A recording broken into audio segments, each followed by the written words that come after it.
Qual a razão da nossa existência? Há muitas pessoas com seus questionamentos existenciais, mas nós cristãos precisamos entender que à luz da Bíblia há uma revelação do plano e do propósito de Deus. Para que Ele nos criou? Entender isso nos permitirá mais do que estar no modo de sobrevivência ou piloto automático, mas nos movemos intencionalmente na direção do cumprimento desse propósito. Esse é o assunto da nossa conversa hoje. Fique comigo e nos próximos minutos permitiremos que a orientação bíblica nos traga mais luz a respeito dessa questão. Me passando para trazer mais uma palavra ao seu coração. E o texto bíblico que será o ponto de partida da nossa conversa e reflexão é Atos capítulo 17. Eu vou ler dos versos 24 a 27. O texto diz assim: o Deus que fez o mundo e tudo o que nele existe, sendo Ele Senhor do céu e da terra, não habita em santuários feitos por mãos humanas, nem é servido por mãos humanas como se precisasse de alguma coisa, pois Ele mesmo é quem dá a todos vida, respiração e tudo mais. De um só, fez todas as nações para habitarem sobre a face da terra, havendo fixado os tempos previamente estabelecidos e os limites da sua habitação. Verso 27, para buscarem a Deus, se porventura tateando o possam achar, ainda que não esteja longe de cada um de nós. O texto que lemos é parte da mensagem que o apóstolo Paulo pregou em Atenas, que nos seus dias era o maior palco mundial da filosofia. Eu costumo brincar que talvez nenhum outro lugar tivesse tanta gente fazendo as mesmas perguntas e questionamentos existenciais básicos. Quem eu sou, de onde eu vim, para onde eu vou. E para esse povo sedento de resposta, o apóstolo Paulo vem pontuando e sinalizando Deus, em primeiro lugar, como o Criador. Ele começa enfatizando, que Deus é de fato o Criador do mundo e de tudo que nele existe, incluindo não só os vegetais, os animais, mas os seres humanos. Ele também diz que esse Deus não habita em santuários feitos por mãos humanas, nem é servido pelo homem, como se precisasse de algo. Ele é absoluto, completo em si mesmo, mas esse Deus de um só homem, aqui é uma clara referência a Adão e a toda a construção da revelação bíblica a partir do Éden. De um só homem, ele fez todas as nações, ele os coloca para habitar na terra. A Bíblia diz que ele fixa tempos, ele fixa os limites da sua habitação. Mas para que Deus fez isso tudo? Qual era o motivo da criação do ser humano? O verso 27 entra com a resposta: para buscarem a Deus. E aqui nós temos uma resposta bíblica clara, pontual, específica e objetiva sobre a razão da nossa existência. Eu e você existimos para buscar a Deus. Ou seja, se por um lado vemos nas Escrituras Deus buscando o homem, por outro lado vemos a ênfase de que o homem também deva buscar a Deus. Aliás, algo que merece destaque aqui é que em tudo, quando falamos do relacionamento do homem com Deus, sempre haverá o elemento de interação. Nunca podemos olhar e esperar que os movimentos divinos sejam unilaterais, nem tampouco o movimento humano. Mas nós percebemos que há uma interação, uma ação conjunta. Há movimento de uma parte, deve haver movimento da outra parte. E olhando para as Escrituras, não podemos negar a responsabilidade do homem buscar a Deus, em vez de apenas esperar ser buscado. Aliás, Tiago escreve, ele afirma no capítulo 4, no verso 7, chegai-vos a Deus e Ele se chegará a vós. Ou seja, à medida que você se aproxima, você percebe que Deus também se aproxima de você. Mas antes de entrar nos pormenores da busca e procurar entendê-lo, eu ainda quero destacar que o texto afirma: para buscarem a Deus, se porventura tateando possam achar. Ou seja, ele fala de uma dificuldade de encontrar. Qual é a dificuldade? É a falta de visão. Ninguém procura tateando a menos que esteja limitado ou desprovido de visão. Uma pessoa que está no escuro, uma pessoa com problema de visão, então ela vai precisar usar o recurso de tatear. Agora, ainda que ela seja limitada na busca, que ela não veja com clareza, que ela não saiba exatamente onde Deus está, ela deve usar aquilo que está à sua disposição para tentar achar a Deus.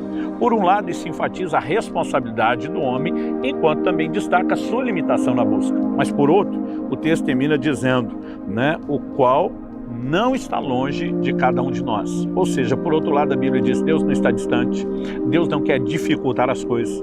E mesmo o homem ímpio, cego pelo pecado, que tem que procurar tateando, ele precisa buscar a Deus. Precisa haver um movimento em direção a Deus. E esse Deus não está distante, ele não quer dificultar as coisas. Aliás, como ele diz por meio de Jeremias, no capítulo 29, no verso 14, serei achado de vós. Ele quer ser encontrado.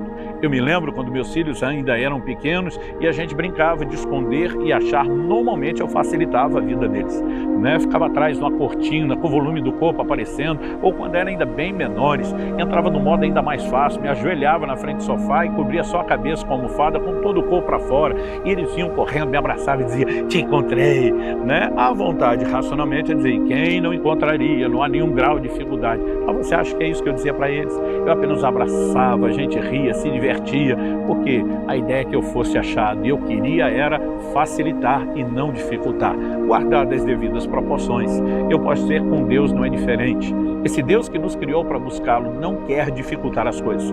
O homem estabeleceu limites para si mesmo, com o pecado, com as suas consequências, com a cegueira que proveio de todo esse posicionamento, escolhas e decisões erradas. Mas Deus está dizendo: eu não estou longe, eu quero ser achado.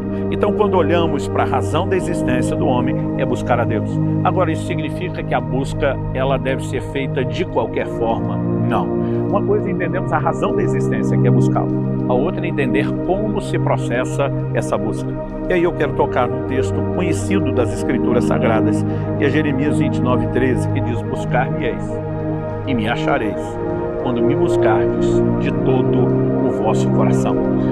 Então Deus está dizendo: a busca que funciona é aquela que você põe todo o seu coração, toda a sua intensidade, todo o seu anseio, todo o seu desejo. E nós precisamos entender essa busca que leva a Deus a, no verso seguinte, o 14, dizer: serei achado de vós.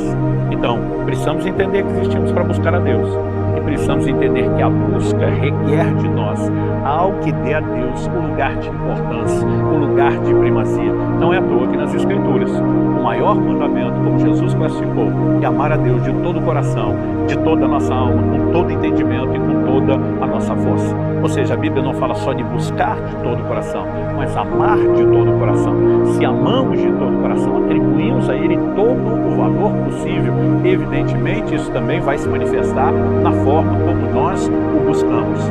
É muito importante declarar, que o homem se conecta com Deus, ou reconecta com Deus depois da queda e do pecado, por meio de Jesus Cristo. Mas quando falamos de buscar a Deus, não falamos apenas de encontrar a reconciliação por meio de Jesus, que dá início ao processo da caminhada. Falamos de algo ainda mais profundo do que isso. Evidentemente, essa é a porta de entrada. Jesus disse: se alguém não nascer de novo, não pode entrar no reino de Deus. Aí depois que entrou, existe mais, com certeza.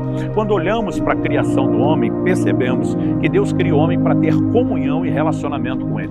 É só perceber que quando Deus estabelece o primeiro casal lá no Éden, Deus os visitava diariamente. Basicamente, Deus estava dizendo: eu quero interagir com vocês numa base diária, permanente, contínua. Quando o homem pecou, qual a pergunta que Deus faz a Adão?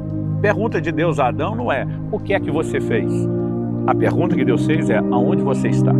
E eu gosto de olhar para isso com a seguinte leitura. Em outras palavras, Deus está dizendo a Adão: o problema não é o que você fez, cara. É para onde o que você fez te levou para longe de mim. Eu perdi você.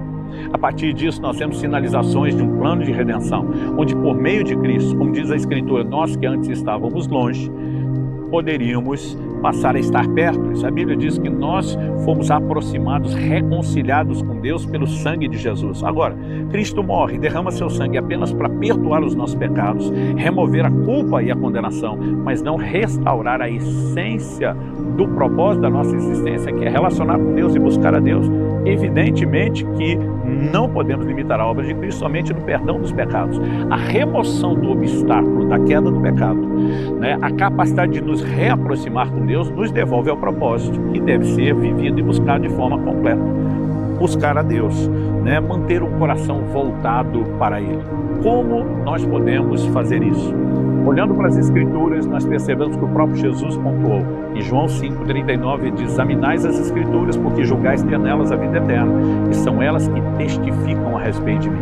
Se queremos conhecer a Deus, entender o seu caráter, seus atributos, sua grandeza, seu poder, sua majestade, tudo aquilo que Ele planejou fazer, essas revelações de Deus estão nas Escrituras. É impossível você falar de buscar a Deus e não incluir a leitura, a meditação e o estudo bíblico nesse processo. Mas é só isso? Não. nós temos também um posicionamento de oração. Em Jeremias 33:3 lemos, invoca-me e te responderei, anunciar-te-ei coisas grandes e ocultas. Deus está dizendo, eu quero ouvir sua voz, quero responder seus pedidos de oração, mas não é apenas você me buscar por conta de algumas necessidades. Eu também quero te comunicar meus planos, porque eu quero envolver você nos meus projetos. Ou seja, há vários elementos que determinam a expressão da fé que temos em Cristo, que envolve um relacionamento com Deus. Para isso temos que conhecê-lo por meio da sua palavra, temos que interagir por meio de oração. Por isso que Jesus diz, entra no teu quarto, fecha a tua porta, fala com teu pai que está em secreto. Não é apenas a adoração litúrgica de algumas reuniões, distante, fria. Aliás, nós precisamos entender que na própria questão da adoração, Jesus diz, o Pai procura verdadeiros adoradores que o adorem em espírito e em verdade. Ou seja, a adoração também é parte da busca, certamente, mas não deveria ser um ritual, uma mera formalidade ou religiosidade. Ela deve ser algo onde entramos nesse lugar de expressar profunda paixão. Ou seja, em tudo aquilo que fazemos, não importa se estamos falando da leitura bíblica, da oração, do culto a Deus, de uma vida devocional pessoal, daquilo que praticamos publicamente com a igreja, com o ajuntamento dos outros irmãos na fé, nós precisamos colocar intensidade.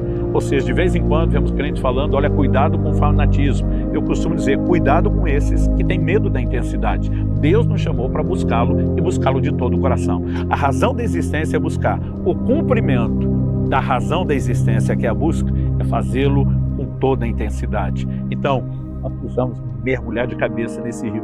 Nós precisamos entrar com tudo. Nós precisamos amá-lo de todo o coração, mas também buscá-lo de todo o coração e viver com toda a intensidade aquilo que Ele disponibilizou para nós. Deus nos ajude não apenas a entender, mas a andar nesses princípios que Ele nos comunica por meio da sua palavra.